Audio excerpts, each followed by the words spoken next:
You're listening to the Autism Weekly podcast. Each week, we share community voices and bring light to stories that increase awareness, acceptance, equity, access, and inclusion.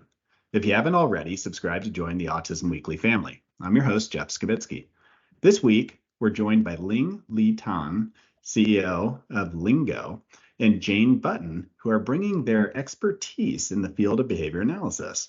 Drawing on Ling's 18 years of experience in delivering behavioral interventions for people with autism and developmental disabilities, and Jane's qualifications as a BCBA, they're here to discuss innovative approaches to treatment, from AAC implementation to Lingo assistive technology that supports the learning of language, speech, communication, and literacy skills.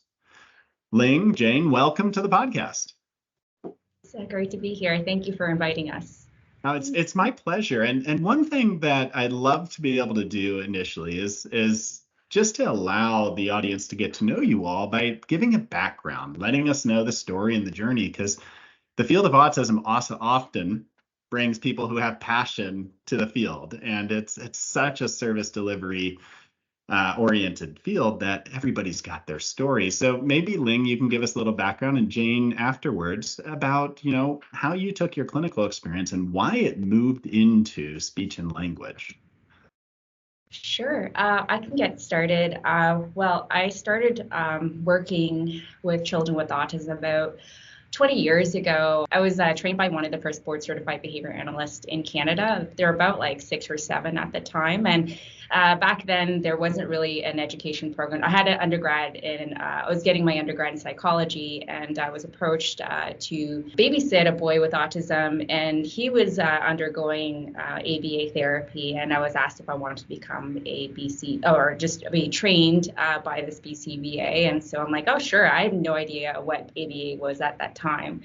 And I was trained in the approach of analysis of verbal behavior. A lot of my training was, my BCB was trained from the Carbone Clinic, so Vincent Carbone. And so a lot of my teaching approaches were based on his approach.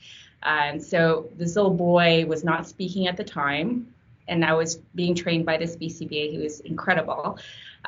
Taught me a lot of skills, and the team as well. And within 3 months, he was learning to speak. He was communicating. And at that moment, I knew that I wanted to become a BCBA. That was my career path. So along the journey, this is in Ontario, Canada, where there's a lot of funding constraints for autistic children. I found that resources were limited for many of these kids. The majority of the kids that I worked with were not speaking, minimally verbal, and found that a lot of the speech generating devices were difficult for them to use.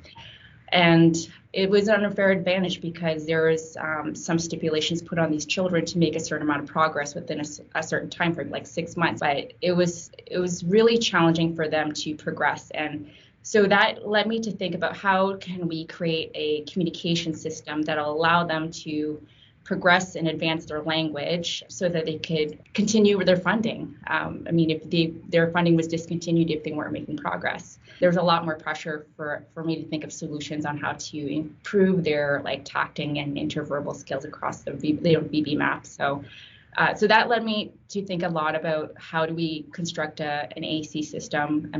There's at least 60% abandon their device within the first year, so there's a big problem in this field when it comes down to AAC implementation and training. But that was my journey, and that's how I got started.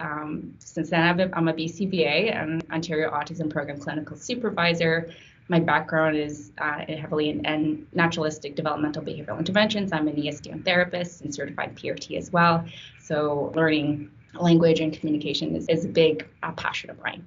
Yeah, that one piece that you mentioned there about the fact that when we originally created a lot of these communication systems, they were almost harder to do, and the effort to be able to put forward made it so that why would a child be invested through the process? Because even as adults, if I have to click more than 3 buttons on a web page, I'm done.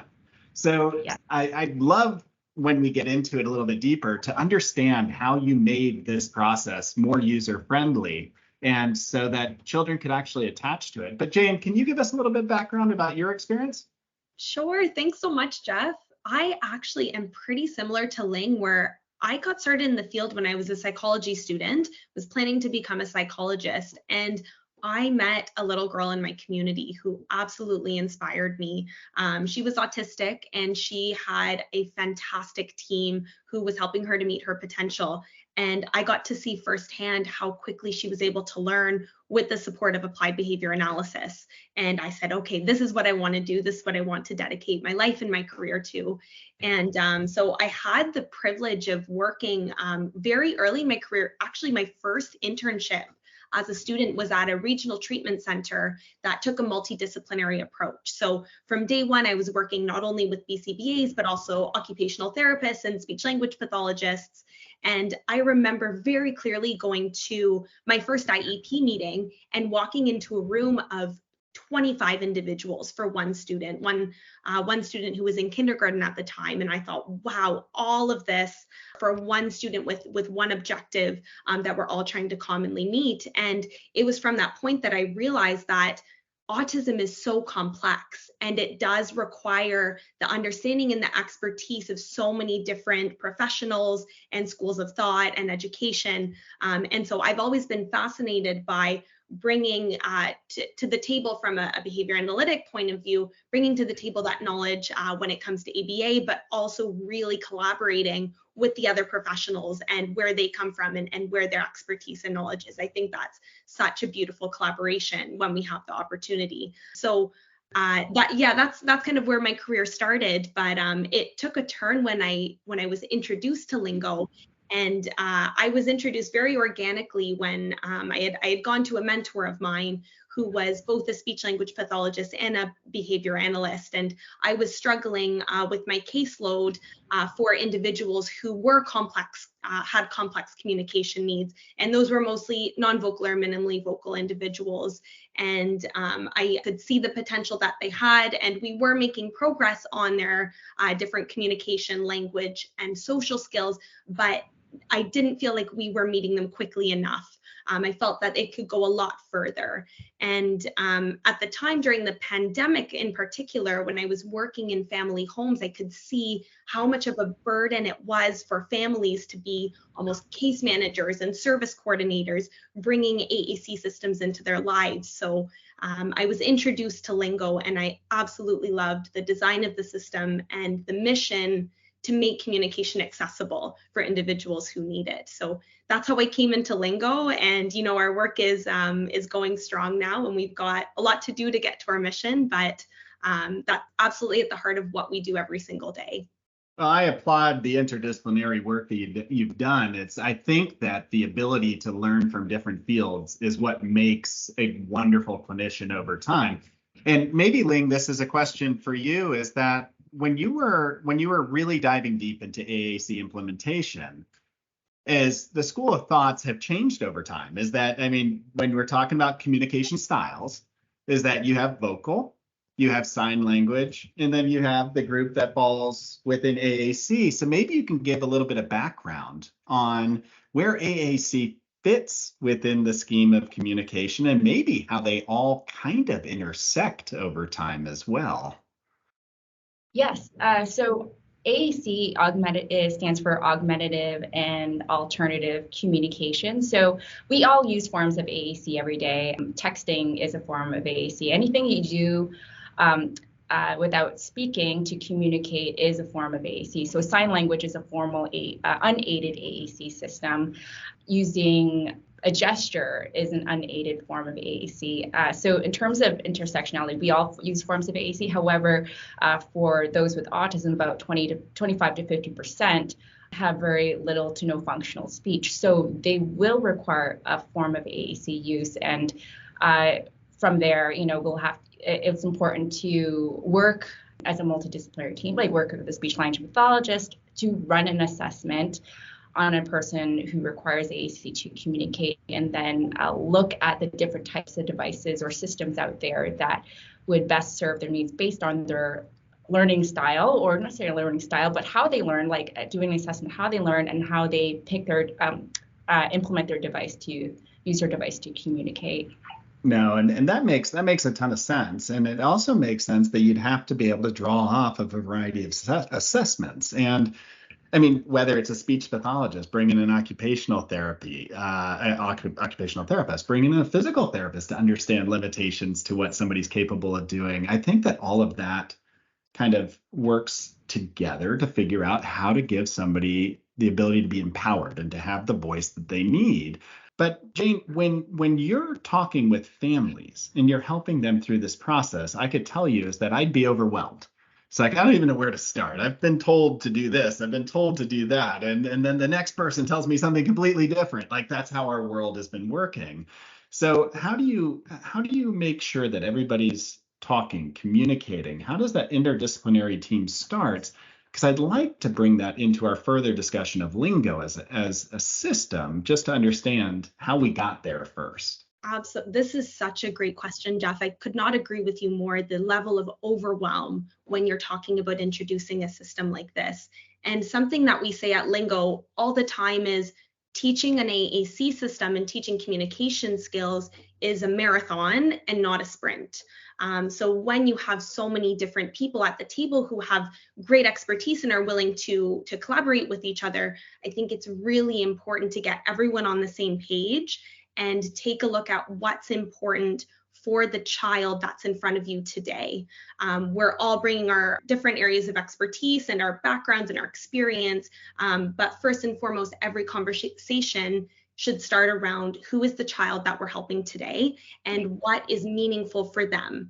And if you start with that and keep that in mind throughout every little or large decision you're making about their communication systems, then that helps give perspective and ensure that the recommendations and the goals are all aligned. If we're always bringing it back to what's the purpose of the strategies or the skills or the recommendations we're putting in place, it all should come back to that individual child and that individual family. Yeah, and I mean, having a voice through the process, whether that's the family or the individual who's actually going to be utilizing the system, I think that giving them the chance to be able to contribute and to be able to be a part of that decision making, it's extremely important. Now let's talk about lingo because I mean, you all must feel really good about your product because if you're able to give somebody a voice, that now creates a whole new world that you can operate in, contribute in, succeed in. So what is lingo, and how does that help to create this voice for the and we'll talk about it for children with autism right now, but how does that help the autistic child? Sure. So Lingo is an assistive communication technology, or an AAC assistive text system and training solution for people who have trouble speaking. And Lingo is not just limited for people with autism. It can be used by people affected by aphasia, like stroke survivors or those with traumatic brain injury. Well, Lingo itself there is the technology aspect where there is a lingo learner used by the person who has trouble speaking, and lingo coach used by the communication partner. That could be a parent, a therapist, a teacher, or care partner. And the coach collects data from the lingo learner to assess like how or just monitor the progress of how they're communicating independently or with assistance over time, so that we can make evidence-informed decisions based on the learner's progress on language and communication and speech as well. So the training aspect, there's a secondary component to Lingo, and that is the training aspect. So Lingo is an ACE provider, so we do provide CEUs to BCBAs and BCABAs. And our training was developed in conjunction with speech language pathologists and board certified behavior analysts. So it takes a real interdisciplinary approach to approaching AAC intervention. AAC intervention itself is not designed specifically for Lingo, but for all AAC systems. So taking approaches like, how do we introduce an AAC system to a child? What are the first things that we teach? What vocabulary do we choose when we're setting up an AAC system, and how do we individualize it? Lingo is mainly two aspects, the technology and the training. And you just have a tool, but you need the training to go along with it to make AAC an approach successful. So maybe I'll stick to the technology side first, but on the technology side is that over time, some of the challenges that you saw, I mean, and assisted technology with communication devices have been about for quite a few years, and it's gotten better over time. And I remember historically is that even just being able to create new words into the system was laborsome. And in order to, and you don't want to stunt somebody's ability to communicate because it's hard for you to program the device. And then even the categorization, the fluency of language, the ability to build off things, make it more naturalized. So where are Lingo on the scale of that? Have they been able to kind of adapt over time with their technology to be able to create a growing voice for the learner and not feel stuck at certain junctures? Yes, so there's some unique features inside within Lingo that make it highly customizable for each individual. Lingo is not a standard template for any learner. It's meant to be customized. It's meant to be expanded upon based on the learner's growth of language.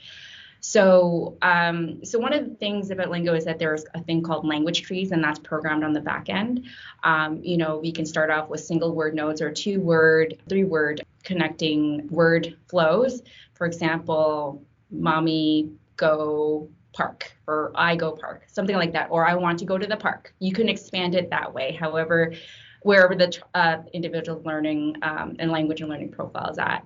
So there is that aspect. And then there's also 2 different displays that allow the learner to communicate based on the one. There's like a topic-based approach to communication. So there's communication boards that are sorted according to topic, like school or park, whoever you decide to customize it based on the learner's interest and context in daily life. And then there's the free form, which is a simplified grid, to call it like a taxonomic grid. That's what in the AAC literature, that's how it's described, like a static display. And that's where you can generate novel responses. And then there's quick chat. So that's just your display where you can find words quickly to help prevent communication breakdowns, like help me or my way, please. Yeah, and I remember over years is just seeing the language evolve, and for a parent to be able to sit down and hear my child go from 1 or 2-word utterances to start to develop just some naturalization and some fluency in the language, it's like a wow moment. I mean, every step of the way, of course, is a wow moment, but it starts to feel like, hold on, I didn't expect this very natural dialogue to be occurring through it. So Jane, when you're talking to families and you've been integral on kind of getting the behavior analytic component to the technology, I'm sure, is that how does that feel for the families? Have they given feedback on, my child can take this around. They're not stunted to only use this in a clinic setting or in a school setting, but their voice travels with them. I mean, what's the feedback you get? Absolutely. I mean, overall, I think the biggest feedback that we've gotten from parents is relief that their child has the skills to be able to advocate for themselves when the parent's not there. That's often the biggest fear that the parents have, is that I understand what they need and I can almost read their mind, but when they go to school, I'm not sure how they're getting by. Or if I'm not right there, I'm not sure how they're getting their wants and needs met and representing what they need. So it's that I would say is the number one relief that we get from parents, is that when they're given access to the skills that they need to get their wants and needs met, that relieves the parents. And then the second thing is the social connection component to it. In behavior analytic terms, we talk about labeling and interverbals and conversation skills, but for a parent, it's that social connection piece, that my child's able to have those back and forth conversations finally, because they have been taught the skills in order to do those things. So I would say those are the 2 biggest standout things that we hear from parents. Is there ever those moments? I would think that, and just looking at my own children's relationships, is that when they're not communicating, I'm assuming, I'm guessing, I'm wondering, is there ever those aha moments for the families being, whoa, I had no idea this is what they really wanted. I've been giving them this whole time because I totally thought this is what was going to make them happy at the moment. But really, I just learned through giving them access to communication. I was wrong, and now I can be better for them by taking away that interdependence and giving them their voice back. Do you ever hear stories like that? Yeah, actually, I have a parent who is able to like customize lingo for her son. For example, her son loves vehicles, and there's very specific types of vehicles. It's based on, I believe, some show, and there's characters for each vehicle.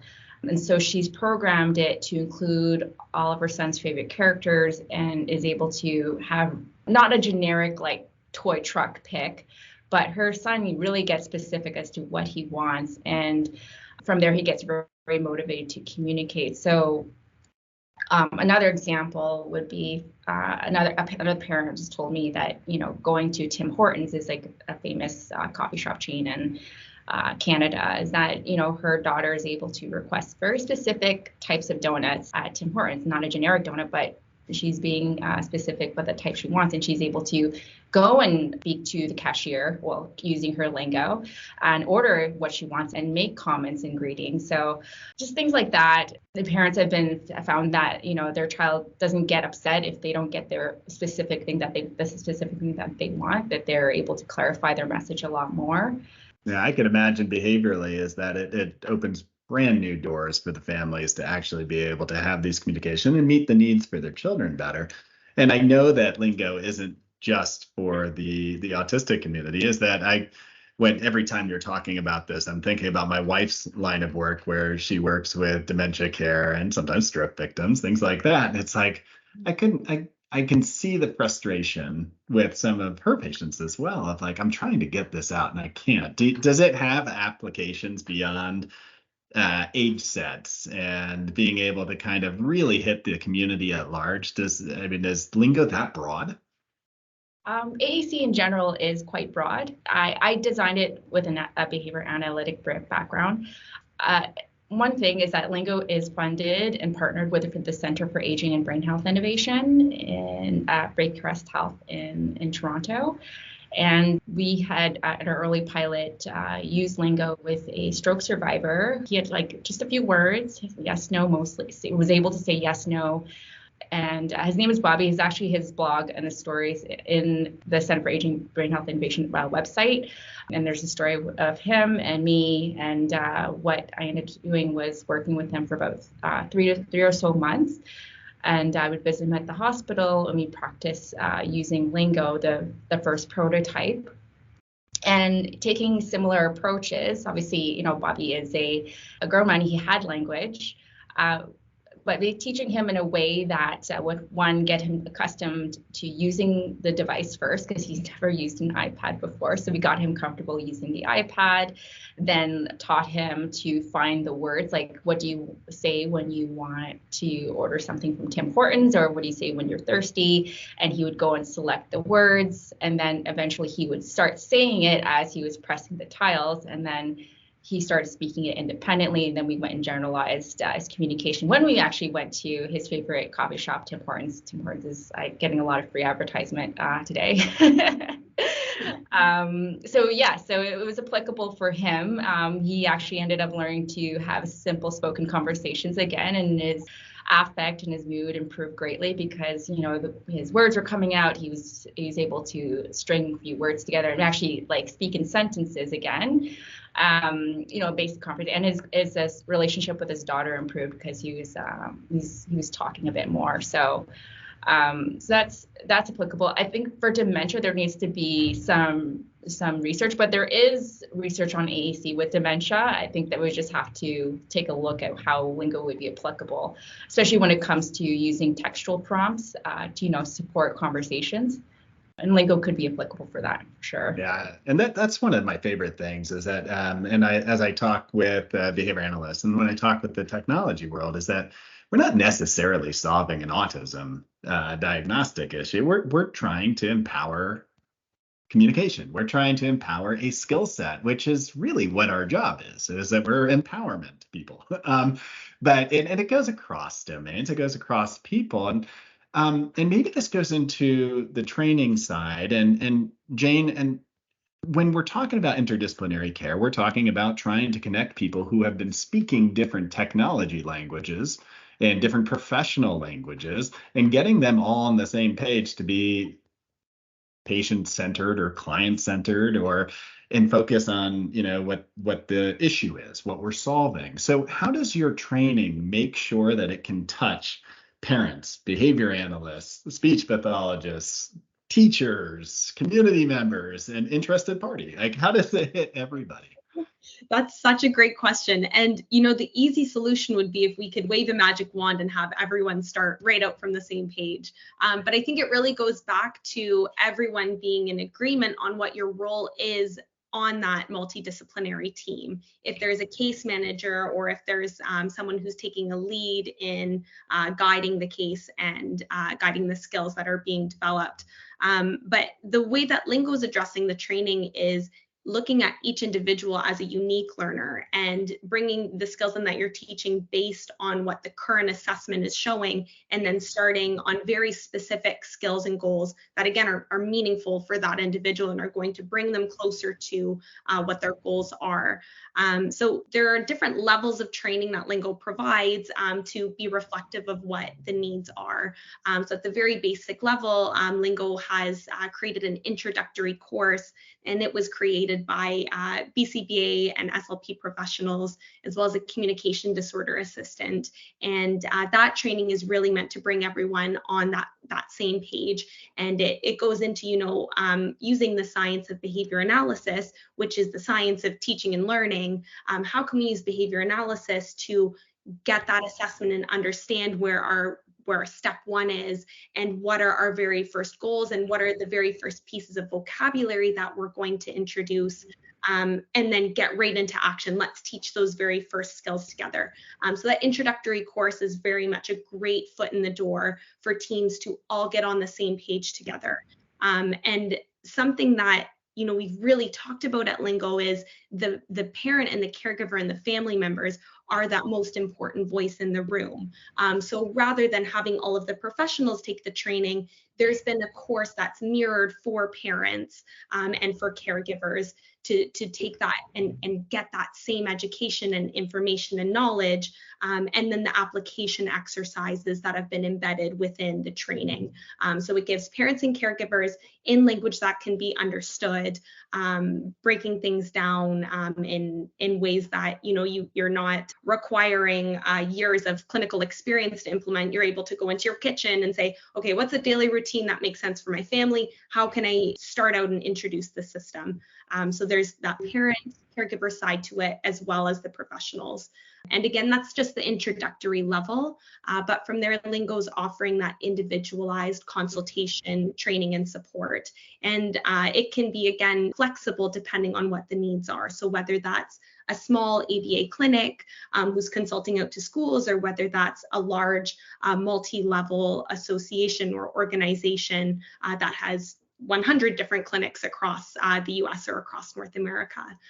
So rather than taking a one-size-fits-all approach, starting out with an introduction and then breaking out into supports that target what the individual wants to target. The way that you're breaking down those artificial barriers, I think, is so important, is that there shouldn't be real rifts between different service delivery types or different professional groups. And unfortunately, there sometimes are, and you have to navigate it. But the way that you're working with the families, I would personally recommend that all clinicians listen to the family side as well, because that's what they're going to be hearing. Like, as much as we want to profess our knowledge set and utilize our terms and really show that we're the professional in the room, it's, the family's going to hear what the family's going to hear. And I love the fact that you have that training going out that way. I just encourage the professional class to say, go listen to that as well, because I think it would help. But so when you're doing these CU events and trying to empower, and maybe we'll talk about the behavior analyst community on this, where are the gaps? Where are behavior analysts not quite understanding how to use AAC appropriately all the time? And where are the areas where it's like, this is a no-brainer? These two things fit so well together that we need to be pulling off of these fields and making them even more immersed in one another. And maybe I'll start with you, Ling, and Jane, you can follow up with some ideas as well. Although the majority of the clients that we work that are autistic, and a lot of them, are not speaking, require use of AAC. Unfortunately, there is no mandatory training on AAC implementation for BCBAs. So there obviously needs to be a change in our industry and the requirements of practicing when working with autistic individuals to serve them best. An area of lack within the BCBA profession is understanding of language development. And that we need to be collaborating and working with speech language pathologists, understanding what language development looks like in typically developing child, but also looking at how that applies to the children and the adults that we're working with. So those are two big areas in which BCBAs or the ABA profession can really benefit from. Now, that being said, Lingo does pull a lot of research in the SLP literature, like Journal of AAC, and to discuss like in terms of like what implementation AAC features can be beneficial for the autistic population, and looking at and pulling up the research from speech language pathologists that have worked on this. So one of those things I think as a field, we need to improve in this area. Lingo is still learning and growing as the research comes out, and we do the best that we can to pull from the most recent research and share it with our peer group. Yeah. And Jane, do you have thoughts? Definitely. I would say one of the most common, kind of light bulb moments that we see behavior analysts or behavioral clinicians coming out with during these trainings is that AAC is not a manding machine. It's not a system that's just used solely for requesting. And I think that the confusion comes because requesting and getting your immediate wants and needs met is absolutely the first step when you're introducing language and the power of communication. But it's just that first step. You need to go beyond that and expand across the verbal operants or across the other ways that we communicate. And with autistic individuals, it's highly likely, or a lot of people experience autism where there's that reduced sensitivity to social stimuli as reinforcers, or they don't have as much enjoyment out of social experiences initially some of the time. So it's difficult for clinicians to teach these other skills beyond requesting because they don't know how. And to go back to what Ling said, it's often not taught in graduate programs. It's not a mandatory requirement in your BCBA supervision experience. So a lot of the times clinicians are left to their own devices to try to figure this out. And the research is really reflective of that. If you take a look in JABA or any of the journals, you're going to see an oversaturation in one word requesting, how to teach that and the effectiveness of that. But if you look at how to teach a two-component tact or a two-component label or a noun-verb combination, it's harder to find something like that. And we're talking about things that are just the beginning of language. So when you start to look at complex adult forms of language, you could see where people get lost. So that's what we're really trying to teach at Lingo, is that AAC is a total full system for communication, not just requesting. Requesting is step one. Yeah, and quite frankly, I guess I'll claim ignorance. I totally didn't realize that in the education system for BCBAs and in the master's programs is that they're not tackling this, which puts the onus on organizations as well right now, is that it's tougher to change an entire education system, but what you can do is change organizations. And it sounds like the CEU opportunities that you all are providing and then the additional training fit that bubble really well in being able to help clinicians to be able to utilize the systems better and more efficiently, and to be able to expand on how they use it to make sure they're getting the full functionality. What's your advice for families on this? Because we've talked about patience. We've talked about the fact that there is no magic wand and all of a sudden you get an AAC device, now I can talk. Like, What are you telling families about, this is a journey, and how do you help prepare them so that they don't give up on a technology that maybe they had expectations that were not necessarily in line with reality at the moment? There's no like data or research to support this, but I personally think like it's 80% training and 20% tech, and don't get married to the tech. Technology is always evolving and changing. The current system designs that we see now on the traditional grid style systems were based on the designs from the 1980s and 1990s. They're just put on 21st century technology. This is all going to change. Like, technology is rapidly changing. What's important to really look at the person in front of you, their language and learning profile, where they're at right now, and how we can help them reach their full potential. And a lot of it has to do with the training that is being provided for them, and how do we implement it and use data to guide how they're progressing through the language. They may be on picture symbols for one like 6 months, and then they may be transitioning to using sight words next. And then how do we build literacy skills? So really, it's about really being married to the teaching process.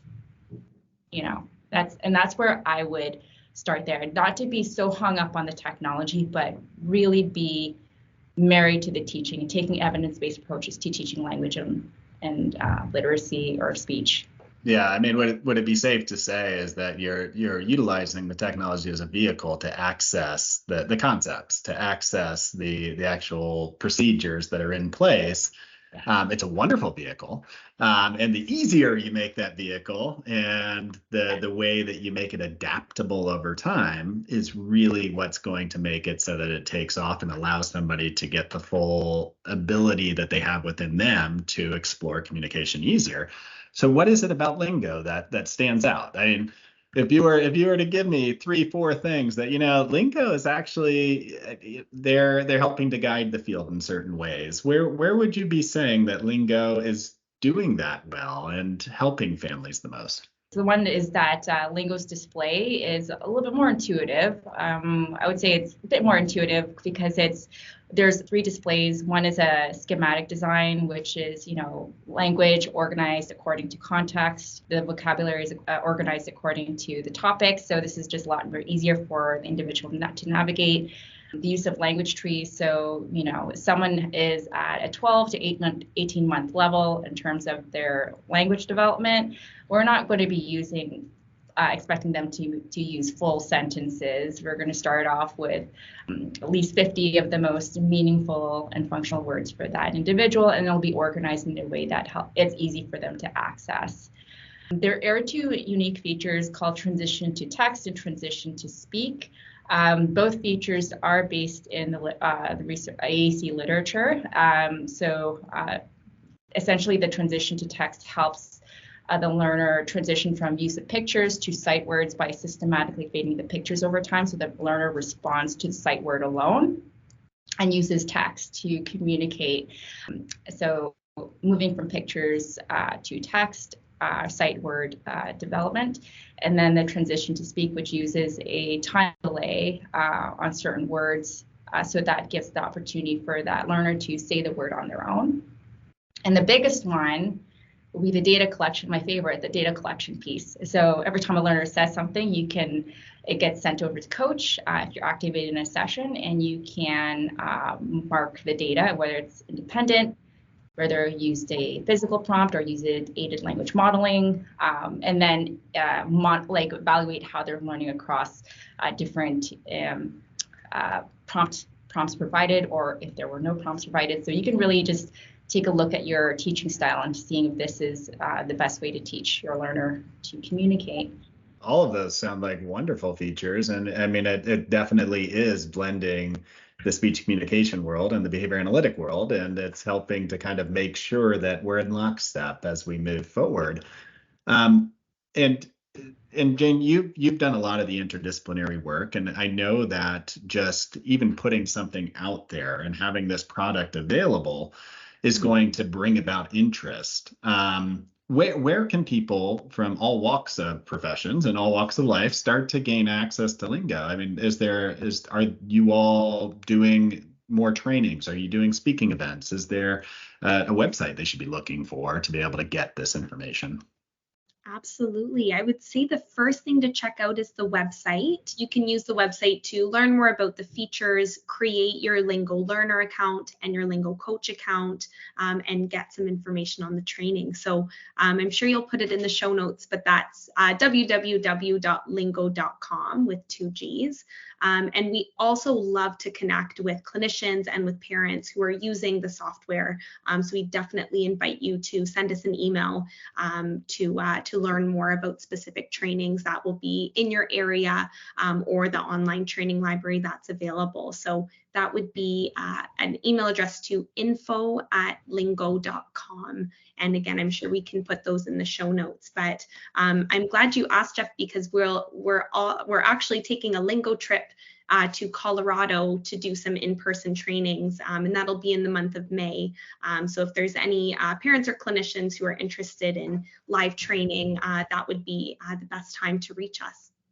That sounds wonderful. And I suggest that people take up this offer, is that being able to start talking with somebody, bring in some trainers into your organization, being able to really empower. When I think about one of the most important things to give somebody the way to be able to engage with all and establish relationships and have a meaningful life, it's communication. And communication can take a variety of different paths. But we have to be trained to be able to help somebody to evolve their system of communication to really do the work we need to. Ling, is there anything else that you would like to add as far as just different things that we should be aware of for Lingo coming up? Well, we have our online course. This is an asynchronous, so parents and professionals can take it on their own time. It's about 6 hours long. It's called Introduction to AAC for Children with Autism. It's 4 CEUs for BCBAs and BCABAs, and it's the parents who have taken it have found it very helpful to learn, and they've implemented it with their own child as well, taking the learnings from that. And we also host events for BCBAs at least once every quarter, online trainings called the 2 CEU event. It's UCAC to enhance verbal behavior programs for children with autism. Perfect. I think that we'll definitely be able to add the links and to make sure that everybody knows where to access these wonderful resources. And I appreciate you both coming on today to talk about Lingo and also to talk about the value of AAC and interdisciplinary care. And hopefully we can continue this dialogue as time goes on, because it's a moving target. And the more that we can engage the community and bring more people into it, is that we're making a voice louder, and you're trying to be able to do that for each of our clients and patients out there. So I appreciate your work. Thank you. Thank you, Jeff. Thanks for having us on. Thanks for all that you do at ABS Kids. Thank you for listening to Autism Weekly. We hope you tune back in next week to learn more about autism in the real world. Autism Weekly is now found on all the major listening apps, including Apple Podcasts, Google Podcasts, Stitcher, Spotify, Amazon Music, and more. Subscribe to be notified when we post a new podcast.